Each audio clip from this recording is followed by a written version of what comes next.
Alors bonjour à tous, aujourd'hui je suis avec Monsieur Inspiration. Moi, c'est comme ça que j'ai décidé de l'appeler, c'est Jean-Charles Delafaye. Alors Jean-Charles, merci beaucoup pour ton temps, j'espère que tu Ah, vas bien. merci. Je vais très très bien. Merci à toi de m'accueillir.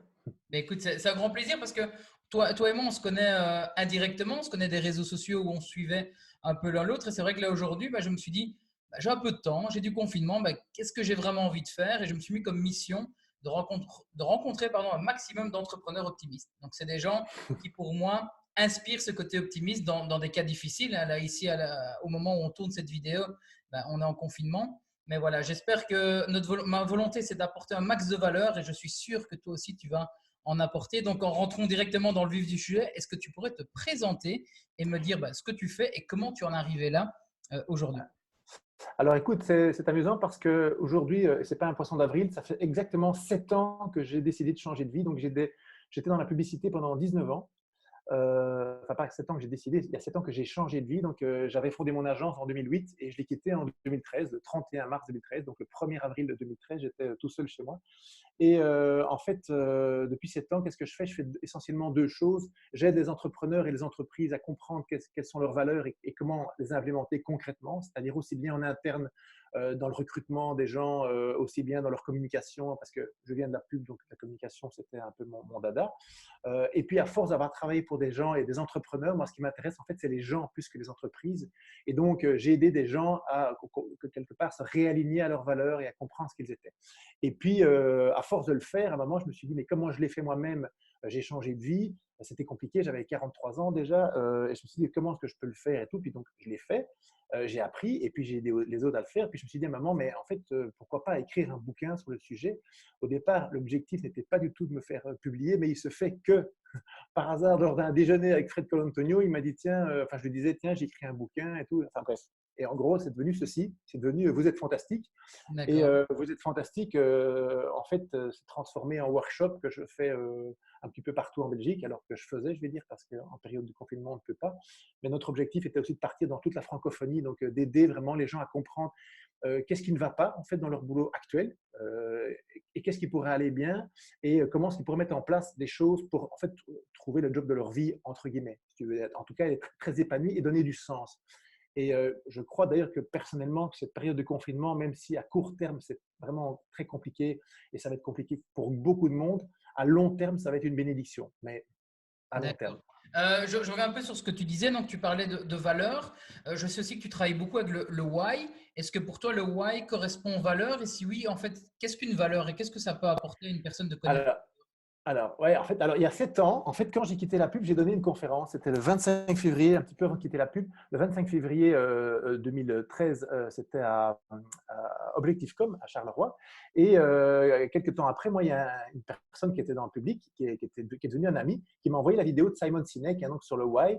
Et ça m'a complètement bouleversé. Mais quand je dis complètement bouleversé, j'ai dit, ce truc-là va changer ma vie, il n'y a pas de doute. Et, euh, et, en fait, j'ai commencé à gratter. Je me suis rendu compte que nous avons toutes et tous aussi un why, donc un pourquoi on fait les choses. Et en fait, ce pourquoi, il est à trouver dans nos valeurs profondes. Et donc, j'ai fait un travail avec une psy sur c'est quoi les valeurs. Et en fait, il faut savoir qu'une valeur, au départ, c'est un besoin. Donc, si je prends un exemple très simple, c'est la liberté. Bon, ben, la liberté, c'est un besoin. On a tous besoin plus ou moins de liberté. Et ta liberté à toi, ne sera pas forcément la même que la mienne. Moi, la liberté, pour moi, c'est le Canada, c'est les grands espaces. Peut-être pour toi, c'est l'entrepreneuriat, tu vois, c'est autre chose. Mais en tout cas, on a des valeurs, on a des besoins. Et si on se bat pour ces valeurs au quotidien, ça, là, c'est un petit indice, c'est que c'est sans doute une liberté. Donc, par exemple, une valeur, pardon. Par exemple, si tu es un entrepreneur, un chef d'entreprise ou un manager et que tu as ta valeur, tu as la liberté dans tes valeurs, tu vas te battre pour la liberté, la tienne, évidemment, d'entreprendre comme tu veux, de travailler comme tu veux, aux horaires que tu veux, mais aussi de te battre pour la liberté des autres. Donc, par exemple, tu vas dire à tes employés qui ne sont pas obligés de venir travailler, enfin, qui ne sont pas obligés de venir travailler au bureau, de dire, par exemple, ben, bien, tu peux travailler en télétravail. Tu vois, D'accord. ou bien tu dois vendre 250 aspirateurs sur un mois, tu fais comme tu veux. Tu fais à ta manière. On a les outils marketing si tu veux, mais si tu veux le faire à ta façon, tu peux le faire à ta façon. Donc, c'est vraiment comment trouver tes valeurs et comment les implémenter. Et c'est vraiment très important de comprendre ça, que tes valeurs, c'est avant tout des besoins, quoi. Et en fait, qu'est-ce qui fait que beaucoup de gens sont en burn-out? Parce que moi, en 2004, j'ai fait un burn-out qui était assez violent, je vais dire même. C'est qu'en fait, j'étais plus aligné à mes valeurs. Et comme mon médecin m'a dit, Jean-Charles, une des raisons de ton burn-out, c'est que tu n'es plus aligné à tes valeurs, j'ai vraiment eu envie de lui rironner. Écoutez, ouais, moi je lui ai dit d'ailleurs, je dis, moi je travaille dans la publicité, on parle des valeurs des marques à longueur de journée, et excusez-moi de vous dire, mais c'est du bullshit complet. Et alors il m'a dit, écoute, tu as raison pour les entreprises, c'est souvent du bullshit, mais nous les humains, on a vraiment des valeurs et c'est important de les identifier et de les nourrir chaque jour. Et en fait, pourquoi? Ben parce que en fait, c'est un besoin avant tout. C'est ça. Voilà. Et je disais aussi dans une autre interview, on parle aussi de burn-out. Et souvent, je trouve que le degré de burn-out qu'on a est en fonction de l'éloignement, ben, proportionnel à l'éloignement qu'on a de nos valeurs. Et donc, c'est ça qu'on remarque dans les personnes pour le moment bah, qui ont ce fameux burn-out, c'est qu'ils sont vraiment éloignés de ce qui C'est les animait à la base. C'est tout à fait ça. C'est tout à fait ça. En fait, il y a deux choses qui donnent du sens et du plaisir au travail. Il y a ce que tu fais concrètement, et puis il y a les valeurs que tu nourris. Donc, je vais donner un exemple très simple que je donne toujours. Imaginons que tu aimes travailler le bois et que tu sois ébéniste. D'accord? Donc, tu travailles le bois. Donc, ça, c'est la première chose, c'est ce que tu fais concrètement. Mais imaginons que tu travailles pour un patron qui t'oblige à faire des meubles à l'ancienne, tu vois, des armoires comme on avait chez nos grands-parents ou nos arrière-grands-parents. Sauf que toi, en fait, donc ça, c'est la valeur d'authenticité, faire les choses authentiques comme à l'ancienne, tu vois. Sauf que toi, en fait, c'est pas du tout ça qui t'intéresse. Toi, ce qui t'intéresse, c'est par exemple la simplicité. Et donc, faire des meubles épurés, hyper simples, design, tu vois. Et donc, au départ, tu vas être content. Tu dis, bah, je travaille le bois, donc je devrais pas me plaindre, logiquement. Sauf qu'à un moment, tu vas dire, mais c'est pas ça que je veux faire. Donc, je suis juste à côté de mon truc, tu vois. Et en fait, c'est comprendre que, en fait, si tu comprends bien que cette simplicité, c'est vraiment ce qui te nourrit, mais en fait, tu vas être de plus en plus simple. Et de faire plus tu vas être dans le simple, plus tu vas être inspirant. Plus tu vas être inspirant, plus tu vas t'inspirer toi-même. Et donc, plus tu seras bon et plus tu vas rentrer dans un cercle vertueux. Tu vois, il y a des tas de gens, par exemple, qui dans leur adolescence, pendant leur adolescence, disaient, moi, en fait, je veux défendre la veuve et l'orphelin, on va dire, hein, et donc je veux devenir avocat. Et puis, ils se retrouvent à faire des fusions-acquisitions. Et en fait, ça n'a aucun sens, parce que ce n'est absolument pas la même chose. Et donc, ils ne nourrissent pas les mêmes valeurs. Et donc, à un moment, ils sont un petit peu déçus. Si tu es à fond dans le dépassement de soi, que tu adores le marketing, ben, va travailler chez Coca. Parce qu'ils ont plein de budget, que tu pourras faire des choses, essayer des trucs, et tu pourras faire des campagnes de dingue qui se verront peut-être dans le monde entier si un jour tu te retrouves à Atlanta. Mais par contre, si toi, tu veux absolument, si tu as des valeurs d'harmonie ou peut-être d'universalisme et que tu veux vraiment protéger le vivant, va plutôt faire du marketing au WWF, par exemple. Tu vois. Et Ouais, tout donc, à fait. tu vois vraiment, c'est comprendre qu'il y a des entreprises qui ne nourrissent pas les valeurs que tu as besoin et d'autres qui les nourrissent. Et donc, il faut vraiment essayer de chercher un job qui va vraiment nourrir ces valeurs puisque ce sont des besoins. D'accord, alors tu as dit le mot qu'il fallait, c'est le mot inspirant. Et on va parler de ton nouveau livre, Tout le monde peut être inspirant. Mais avant ça, j'ai une dernière question. Quelqu'un qui aujourd'hui se pose des questions et ne sait pas ses valeurs, est-ce qu'il y aurait un exercice, il y aurait une méthodologie à suivre pour pouvoir trouver nos propres valeurs? Oui, alors en fait, tes valeurs, elles apparaissent les vraies valeurs ancrées, parce que bon, en fait, on a toutes et tous plein de valeurs, hein. Donc, par exemple, je parle souvent de justice. Moi, je ne supporte pas l'injustice. Pourtant, je ne mets pas la justice dans mes grandes valeurs, parce que je ne me bats pas tous les matins en me levant, tous les matins en me disant, je vais mettre plus de justice dans le monde. Donc, ça, c'est important de comprendre les grandes valeurs. En fait, moi, ce que j'invite les gens à faire, c'est, comme disait Steve Jobs dans une très chouette vidéo, c'était relier les points, connecting the dots. Et relier les points, c'est comprendre c'était quoi tes grands succès du passé. Tes grands succès du passé, ça ne doit pas être professionnel, ça doit pas, et ça ne doit pas être des succès que tu as fait pour les autres. Ça doit être des succès que tu as fait pour toi-même. Donc, par exemple, tu étais chez les scouts et tu adorais ça, et tu as fait quelque chose chez les scouts, j'en sais rien, moi, tu étais le champion du rugby chez les scouts, ou bien tu as créé un esprit d'équipe chez les scouts, ok. Tu étais à l'école et tu étais, j'en sais rien, moi, le délégué de classe, aux études, tu as fait ceci ou cela, et donc des succès vraiment qui t'ont porté, qui t'ont apporté, en fait, moi je dis toujours, c'est qui te créent des petits papillons dans le ventre, tu vois. Et donc, essaie de comprendre quelques-uns de tes succès, et ça peut être des petites choses, hein, donc pas forcément des grands trucs où tu as eu un diplôme ou une augmentation de salaire. C'est des petites choses, mais qui t'ont nourri et qui, quelque part, qui t'ont permis d'avoir de la reconnaissance d'une manière ou d'une autre, une légitimité. Quand tu comprends ça, tu comprends que tu nourrissais des valeurs. Et il y a deux choses que tu dois comprendre, c'est que, un, tu faisais probablement quelque chose que tu aimais. Tu vois, donc par exemple, si tu étais dans le sport, ah ben, je faisais du sport, j'adorais ça. Et deux, que qui nourrissaient tes valeurs. D'accord? Et donc, quand tu comprends ça, tu dis, OK, ben, en fait, tu peux aller chercher tes valeurs là-dedans, dire, mais quelles valeurs je nourrissais, par exemple.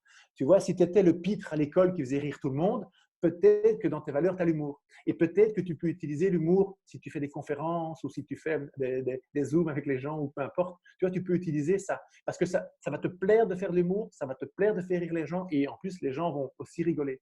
Et donc, quelque part, tu vas t'aligner à tes valeurs. Et plus tu es aligné à tes valeurs et plus tu es authentique.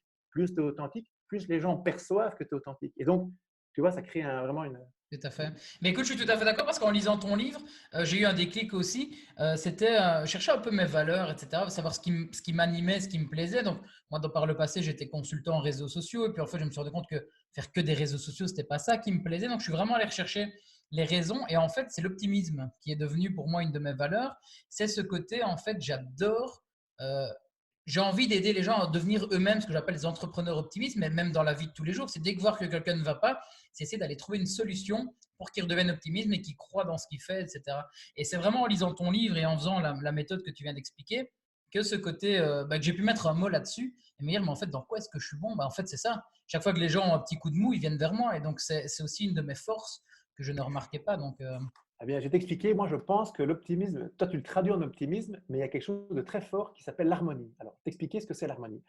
Les gens qui ont cette valeur principale d'harmonie, ce sont des gens qui, généralement, on voit ce qu'on appelle le big picture, tu vois, donc qui voient la vue d'ensemble et qui savent voir où il y a un problème. Donc, par exemple, il y a un groupe et ils savent dire, voilà, le problème, il est là. C'est Jean-Paul et Anne-Sophie, ils ne s'entendent pas, donc il faut les séparer, ou bien Jean-Paul n'est pas à sa place, etc., etc. Ça peut être aussi quelqu'un qui est un psy et qui te dit, moi, je sais ton problème, c'est quand tu avais 14 ans, il s'est passé ça, et donc je vais résoudre ce problème. Donc, il voit le problème et il résolve le problème. Ça peut être un kiné, par exemple, ou un ostéopathe qui va te dire, ben voilà, tu as ça, tu as ça, tu as ça, et donc je vais résoudre le problème. Et donc, tu vas remettre les gens quelque part en harmonie. Et c'est amusant parce que tu as dit, oui, les gens, quand ils ont un problème, ils viennent souvent m'en parler. Les gens qui ont la valeur d'harmonie, donc parce que moi j'appelle ton why ton grand talent, si tu veux, en fait, souvent, ce sont des épaules sur lesquelles on vient, tu vois, s'épandre en disant, voilà, j'ai un problème, est-ce que tu peux me… Ce sont des oreilles attentives, tu vois, souvent ces gens-là. Et ça te remet en harmonie. L'harmonie, ça crée plus de fluidité. Pense à un ostéopathe ou pense à un manager qui va mettre de l'harmonie dans son groupe. Ça va mettre plus de sérénité, de bien-être. Ça parle de la santé aussi, forcément, puisque si tu as un tout petit problème de santé, ben, tu es en disharmonie. Ben, aujourd'hui, quelque part, le problème qu'on a avec le coronavirus, la société est en disharmonie. En même temps, moi, j'ai l'impression qu'elle est plutôt en train de se réharmoniser. Mais enfin, bon, c'est un autre sujet, c'est un autre débat. Mais pour le moment, la façon dont tu la connais, en tout cas, elle est en disharmonie. Ou en tout cas, l'économie est en disharmonie. Tu vois. Et en fait, ça veut dire que tu as probablement ce talent-là en toi. Et il faut savoir que ce grand talent, cette grande valeur principale, en fait, tu peux aller la chercher dans ton adolescence, à partir de ton adolescence. Alors, moi, je pensais que l'adolescence, au départ, c'était 11-18 ans, mais apparemment, les psys disent que c'est 11-25 ans, tu vois. Et donc, entre tes 11 et tes 25 ans, tu as nourri ça, et donc, essaye de comprendre, peut-être que ce n'est pas le cas, c'est peut-être pas ton cas, hein, essaye de voir où est-ce que tu as remis des gens ou des groupes en harmonie, tu vois. Et donc, forcément, tu as créé plus de fluidité, et donc, ils étaient, voilà. Et donc, toi, tu le traduis par optimisme, et peut-être que c'est l'optimisme, hein. Moi, je traduis ça par, bah, quand tu retrouves ton harmonie, tout va bien. Je veux dire, moi, j'ai eu des gros problèmes de dos à cause du stress, à cause de mon burn-out, enfin, avant même. Et j'étais chez un ostéopathe et je peux te dire qu'en sortant de là, j'étais beaucoup plus fluide. Enfin bon, j'ai été pendant 7 ans aussi, hein, mais j'avais vraiment des gros problèmes liés au stress. Mais tu vois, il m'a vraiment sauvé la vie, quoi. Et aujourd'hui, c'est vrai que j'avais une espèce de chape de plomb sur mes épaules pendant longtemps, donc qui m'empêchait quelque part de voir l'avenir de manière positive et optimiste. Et depuis que j'ai plus de problème de dos, mais ça ça a change. tout changé. Ça a tout changé, quoi. Ouais. Mais écoute, je leur montre une fois ton nouveau livre. Donc, tu disais justement qu'à la base, bah, tu ne pensais jamais écrire un livre, puis c'est une discussion que tu as eue avec Fred qui t'a fait écrire ce premier. Ce deuxième, d'où vient l'idée? Pourquoi est-ce que tu as… Parce que Alors, en c'est fait, rapide en plus, hein. Il y a quoi? Il y a un an entre les deux? Oui, alors en fait j'avais écrit j'avais écrit Vous êtes fantastique il y a plus longtemps, et puis en fait, c'était par hasard lors d'un lunch avec Fred il y a 2 ans, un peu plus de 2 ans. Je lui ai dit, tiens, j'ai écrit un bouquin, mais moi, je ne le voyais pas comme un éditeur, puisqu'il s'auto-publiait, si tu veux. Et puis, il m'a dit, tiens, envoie-le-moi. Mais je me dis, il va juste me donner un feedback en me disant, j'aime ça, j'aime pas ça et tout. Et son feedback, ça a été, il faut absolument publier, c'est trop chouette. Et tout. Ok, super, moi j'étais ravi, évidemment. Parce qu'au départ, ce bouquin, je l'envoyais en PDF à mes clients en disant, lis ça, c'est juste pour… voilà. Et puis, en fait, en travaillant, je me suis rendu compte, et c'est pour ça aussi que j'ai un point commun, pourquoi j'ai autant adoré la vidéo de Simon Sinek et pourquoi elle m'a autant parlé, c'est que Simon Sinek, il dit, lui, sa mission, c'est d'inspirer le monde. Et en fait, moi, c'est la même chose, quoi. J'adore ça, c'est ce que je sais faire, c'est mes grands succès, c'est là-dedans. Et mes grands échecs, c'est quand j'étais à côté, quand je ne savais pas le faire, quand j'avais pas ce que j'appelle un terreau fertile pour pouvoir inspirer les gens. Et donc, à un moment, je me suis rendu compte que, en fait, tout le monde peut être inspirant. Tout le monde. C'est-à-dire que quand tu es aligné à tes valeurs, tu peux inspirer parce que tu es aligné. Mais c'est plus complexe que ça, puisque tu l'as lu dans le bouquin. Il y a des gens, souvent en politique, qui se font passer pour ce qu'ils ne sont pas. Si tu veux, ils inspirent des valeurs Tu qu'ils parles de n'ont 4 pas. types, hein, c'est ça? Il y a 4 types Voilà. d'inspirants, hein, c'est ça, hein? Voilà, c'est ça. Il y a 4 types d'inspirants. Donc, je les ai appelés donc, les inspirants inclusifs, c'est-à-dire les inspirants qui sont généralement assez bien ancrés et qui incluent les gens. Donc, l'exemple que je donne, le meilleur exemple, c'est Barack Obama. Tu vois, Barack Obama, quand il se faisait huer, il ne disait pas foutez-moi ce gars dehors, il disait il essayait de comprendre. Donc, il était inclusif. Et puis, à l'opposé, c'est les inspirants exclusifs. Ils inspirent aussi. C'est Trump. Trump, il inspire beaucoup de monde, sa communauté est très grande, mais ils sont exclusifs, c'est-à-dire qu'ils incluent sur le rejet de communauté. Donc, on va dire, pour lui, c'est le rejet des Mexicains, le rejet de ceci, le rejet de cela. Et souvent, donc, les exclusifs, ils rejettent tout ce qui ne va pas dans leur sens. Donc, par exemple, les journalistes qui se font traiter de tous les noms d'oiseaux. Hein. Et puis, il y a les gens qui sont un peu des deux. Si tu veux, ils sont inclusifs, exclusifs, et donc je les ai appelés des inspirants à deux visages. C'est-à-dire que extérieurement, tu te dis, waouh, c'est super positif et c'est pour le monde. Hein. Et sauf qu'en fait, ils sont prêts à tout pour ça. Donc, souvent, les grands hommes d'affaires, donc par exemple un Steve Jobs, ben, ok, c'était super inspirant ce qu'il faisait, mais bon, à côté de ça, il faisait travailler des petits-enfants chinois, quoi, et il travaille toujours avec des enfants chinois. Donc, quelque part, tout le monde n'est pas inclus dans sa belle histoire, puisque y a des enfants chinois. Et puis, il y a les derniers que j'ai appelés les pseudo-inspirants. Ce sont les gens qui se font passer pour ce qu'ils ne sont pas. Tu vois, j'avais parlé de Lance Armstrong. Lance Armstrong, on disait, ouais, c'est un super héros. Tu vois, il était à fond dans l'empowerment, tu vois, et le dépassement de soi et la résilience, parce qu'il avait eu un cancer hein, avant d'être maillot jaune pour la première fois. Et puis, en fait, on s'est rendu compte que tout ça, c'était complètement bidon. Tu vois, donc il a inspiré les gens, mais puis, en fait, ces gens-là déçoivent souvent. Et moi, ce que je dis dans mon bouquin, c'est tant que possible, tant que faire se peut, essayez d'être un inspirant inclusif. Parce que plus vous serez inclusif, et plus vous allez créer une communauté forte, et plus vous allez vous améliorer, parce que plus vous serez inclusif, et plus vous serez ouvert d'esprit. Et donc, vous aurez des remarques, vous aurez des gens qui ne seront pas d'accord avec vous, parce que les inspirants, ils ne font pas l'unanimité tout de suite, évidemment. Hein. Personne ne fait l'unanimité tout de suite. Et d'ailleurs, les gens inspirants sont souvent assez clivants, ce qui est normal. Hein. Eh bien, en fait, donc moi, ce que je recommande, c'est vraiment de dire essayez d'être le plus inclusif possible parce que vous créerez une communauté la plus large possible et donc le plus de fans possible. Et donc, à un moment, votre mouvement, ce que vous voulez créer, va être le plus grand possible et pouvoir croître et se développer, etc., etc. Et sur le long terme, je pense que c'est le mieux aussi parce que quand tu parles des autres types d'inspirants, ça marche sur le court terme. Le dernier, ceux qui se font passer pour ce qu'ils ne sont pas, il y a toujours un moment où tombe la vérité. Ben, Et en fait, ouais, l'exemple des politiques est assez fort. Quoi. Si tu veux, les politiques, euh, en politique, on se veut se faire passer pour ce qu'on n'est pas. Le problème, c'est qu'on est élu. Alors, si l'objectif, c'est le court terme et être élu, OK. Mais le problème, c'est qu'après, il faut assurer pendant le mandat. Et là, franchement, moi, quand je vois les 3 derniers présidents français, j'aurais pas envie d'être à leur place pendant leur mandat. Sarkozy, je voulais pas.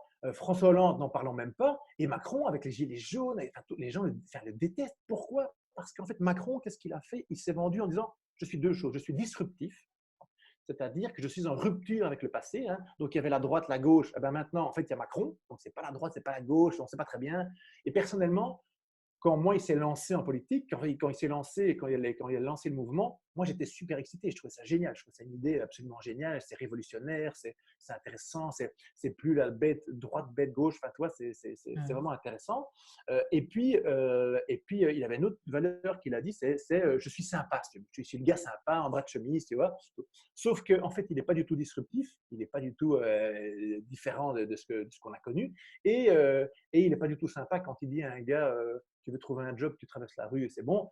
C'est absolument arrogant, c'est détestable. Quoi. Et donc, il n'est pas du tout ce qu'on a. Enfin, on a acheté quelque chose, mais qu'on n'a pas en finale. Et du coup, la déception est énorme. Et quand tu dois tenir 5 ans d'un mandat politique là-dessus, comme c'est compliqué. Quoi. Et les politiques qui sont élus sur leurs valeurs, ça ne veut pas dire que c'est facile. Hein. La politique, c'est franchement un métier très compliqué. Mais si ils sont élus sur leurs valeurs, Mais après, ils ne peuvent pas décevoir puisqu'ils sont naturellement là-dedans, si tu veux. Il y a une phrase que j'aime bien, que chasser le naturel, il revient en galop. Tu vois, si tu te fais passer pour quelqu'un de bienveillant alors que tu ne l'es pas, si tu es un patron d'entreprise et que tu dis, ouais, allez, le dépassement de soi, on va se dépasser, on va viser l'excellence, et que toi, en fait, tu te dépasses jamais et que tous les après-midi, tu vas jouer au golf, à un moment, tu ne seras pas crédible et tu ne seras pas un leader inspirant. Et c'est un peu le problème ce qu'on appelle le management par l'exemple en entreprise. Hein. C'est qu'on essaie de parler de vraies, de grandes, belles valeurs, comme s'il y avait des belles valeurs et des mauvaises valeurs. Moi, j'ai eu un patron qui était hyper inspirant. Il était drôle et bienveillant. Il était vraiment très drôle. Il nous faisait tous marrer et il était hyper bienveillant. Je ne sais pas s'il était dans le dépassement de soi, je ne sais pas s'il était dans l'empowerment, je ne sais pas s'il était là-dedans, tu vois. Mais en fait, on s'en foutait, on le suivait parce qu'il était hyper bienveillant et il était très drôle. Et non, on rigolait énormément. Et en fait, parce que souvent on me dit, oui, mais pour être un grand leader, un grand patron, un manager, il faut être dans l'empowerment. Ben, moi, je ne suis pas d'accord. Si tu prends Gandhi, il mesurait, je ne sais pas combien, 1,50 m et il pesait 40 kilos tout mouillé, si tu veux. Et en fait, sa grande valeur, c'est la bienveillance. Et c'est pour ça qu'il a créé son mouvement de non-violence, si tu veux, son mouvement. Et, euh, et en fait, il a quand même poussé tous les Anglais dehors, quoi. Donc, il a quand même libéré l'Inde du joug des Britanniques, tu vois. Et tu te dis, ben, il a quand même fait ça sans violence, sans être, ouais, avec des cris de guerre, comme fait Macron quand il dit on est en guerre contre le coronavirus ou la façon de parler de Trump, tu vois. Ils sont vraiment, c'est les gens qui étaient alignés. Et c'est aussi pour ça que sur le long terme, ces gens marquent leur époque, et plus que leur époque d'ailleurs, puisque de Gandhi, il est mort en 49, je pense. Et donc, Ouais, donc ça reste aussi d'un point de vue héritage. voilà, c'est Tout à fait. exactement ça, quoi. Et donc bah là, ici aujourd'hui, on peut dire qu'on est en confinement, on peut dire que c'est un peu une période de crise. Les gens ont un peu de temps, vont peut-être essayer de se recentrer sur eux-mêmes. Comment est-ce qu'on peut devenir inspirant? Quels sont les ingrédients? Alors, t'en as déjà donné quelques-uns, mais si là, concrètement, on devait, dans les prochaines minutes, donner un genre de mini plan d'action à quelqu'un pour devenir inspirant, quels sont les grands ingrédients pour ça? Comprendre quelles sont tes valeurs, okay, tes 4 ou 5 valeurs principales et les nourrir pendant ce confinement. Et je vais donner un exemple, on en parlait juste avant, mais ce matin, par hasard, il y a un monsieur qui m'envoie un message sur LinkedIn en me disant, regarde, ma femme a lancé une chaîne. Il se fait que sa femme était une de mes clientes, elle est venue à un de mes workshops, et puis elle est venue à un atelier où on travaille un peu plus en profondeur. Et sa valeur centrale, c'est l'harmonie, justement. Et elle a lancé sa chaîne qui s'appelle, attends, je vais te le dire, parce que je ne dis pas de bêtises, sur YouTube, ça s'appelle La Gym de Cathy. Et donc, c'est tous les jours, elle te fait une petite vidéo dans son salon où elle fait de la gym en douceur, la gym douce. Donc, ce n'est pas Davina et Véronique, on ne va pas se donner à fond. Et donc, elle va vraiment te remettre l'harmonie, c'est vraiment le bien-être, tu vois, c'est la sérénité, c'est bien, c'est la santé. Et c'est ce qu'elle veut faire. Et alors, elle est toute contente parce qu'elle a déjà eu 3000 vues et je crois qu'elle a 125 personnes qui la suivent en quelques jours. Et en fait, je pense que ça lui donne du sens parce qu'elle fait ce qu'elle aime, la gym. Elle fait aussi, allez, elle fait des choses, elle est aussi dans l'harmonie, elle nourrit cette valeur d'harmonie et elle le partage aux gens. Et puis voilà. Et je pense qu'elle est assez authentique dans ce qu'elle fait. Donc, ça qui est assez amusant, c'est qu'elle est dans son truc, elle donne du sens à son confinement en étant assez créative, parce qu'en étant axée sur sa valeur En fait, principale. elle le fait limite, et c'est ça qui est un peu contradictoire, mais il faut trouver le juste milieu. Elle le fait pour elle, mais le fait de le faire pour elle marche pour les gens en face. C'est tout à fait ça. En fait, quand tu es aligné, tu fais quelque chose qui te plaît, qui t'éclate, mais tu contribues. Alors ça, c'est quelque chose de très important. Ce qui donne du sens à la vie et au confinement, c'est comment tu peux contribuer. Toi, tu veux contribuer en faisant des vidéos, en parlant avec des gens, ça contribue. Ça te parle à toi, parce que tu connais les réseaux sociaux, parce que c'est ton passé aussi, et tu contribues à quelque chose à ta façon. Et toi, ça t'éclate de faire ça à ta façon. Mais en plus, ça apporte quelque chose aux autres. Donc, c'est vraiment ça. Les valeurs, ça, il faut savoir que c'est vraiment un besoin, donc quelque chose pour toi, mais que tu donnes aux autres. Et si les autres le reçoivent, il y a une espèce tu vois, de cercle vertueux qui s'installe. Et c'est là aussi tu donnes et quelque chose pour le recevoir aussi en retour. D'accord. Donc, premier ingrédient, savoir ses valeurs. Un deuxième, peut-être, d'ingrédient pour. Ben, comprendre tes dons et compétences et comprendre qu'est-ce que tu aimes faire. Cathy, par exemple, je pense qu'elle adore faire de la gym, hein. Je pense qu'elle en a d'ailleurs parlé au workshop, c'était il y a 2 mois, donc je pense qu'elle m'avait dit qu'elle aimait bien ça. Et C'est ben, pas donc son elle s'est dit, métier à ben, la base. C'est pas son pas du métier. tout, pas du tout, pas du tout, pas du tout. Elle n'était pas du tout. Mais elle travaille dans plein de groupes de clubs de sport, je sais, ça je sais. Mais donc elle a travaillé au départ, je pense, comme aide administrative, tu vois. Donc, mais je pense pas que ce soit son métier au départ. Et c'était une grande sportive depuis toujours. Et en fait, voilà, là, elle s'est dit, ben voilà, qu'est-ce que je peux faire dans ce confinement? Ben, je vais faire la gym dans mon salon. C'est tout. C'est Génial. très simple, hein, c'est très, très simple, hein, mais ça donne du sens à ce qu'elle fait. Moi, personnellement, j'ai lancé depuis 2, 3 jours des vidéos tous les jours où j'explique comment se raligner à ses valeurs et j'en fais tous les jours. Moi, je n'ai pas ton courage et pas ta technologie, donc c'est des vidéos enregistrées, mais demain, mon équipe m'a dit, tu dois faire un live, donc demain soir, je vais essayer de faire mon premier live. Mais c'est ça aussi, ça me nourrit aussi, ça me plaît de le faire, ça me plaît d'être là avec toi maintenant, parce que je contribue, mais je fais ce que j'aime vraiment faire, quoi. Et en plus, ça donne du sens aux autres. Donc, tu vois, c'est vraiment ce partage, en fait. Ouais. Un autre ingrédient qu'on pourrait peut-être ajouter à ça pour être inspirant? Donc les valeurs, Alors, les forces, ce qu'on aime. oui, ben, en fait, je t'en ai parlé tout à l'heure avant qu'on prenne la parole ici, c'est qu'il faut savoir que toi, en fait, tu peux t'auto-inspirer. Quand tu comprends bien tes valeurs, tu peux t'auto-inspirer. Et il y a un des ingrédients de l'inspiration, j'en parle dans le livre, ça paraît tout bête, hein, mais quand je le dis, parfois les gens disent oui, c'est normal, mais en fait, parfois il y a des gens qui pensent pouvoir être inspirants alors qu'ils ne l'ont pas du tout. C'est la passion. C'est aussi bête que ça. Donc, je vais t'expliquer. Il y a 3, 4 ans, je travaille pour un entrepreneur. Donc, je travaille pour beaucoup d'entrepreneurs qui sont souvent passionnés et passionnants, du coup. Et du coup, extrêmement inspirants. Et je travaille pour un gars qui a racheté une boîte. Et en fait, il n'aime pas cette boîte. Donc, c'était juste un truc en disant, ouais, je vais faire du fric. Et puis, voilà. Et puis, il ne comprenait pas pourquoi ses équipes ne l'écoutaient pas. Donc, en fait, pourquoi il ne parvenait pas à inspirer ses équipes. Et donc, à un moment, je lui ai dit, écoute, je suis désolé de te dire, mais en fait, ce qui se passe, le problème, il est chez toi. En fait. Tu n'aimes pas cette boîte. Comme tu n'aimes pas cette boîte et que tu n'aimes pas ce business, tu ne le respectes pas. Du coup, tu ne respectes pas ceux qui le font, c'est-à-dire tes salariés, et du coup, tu n'es pas inspirant, quoi.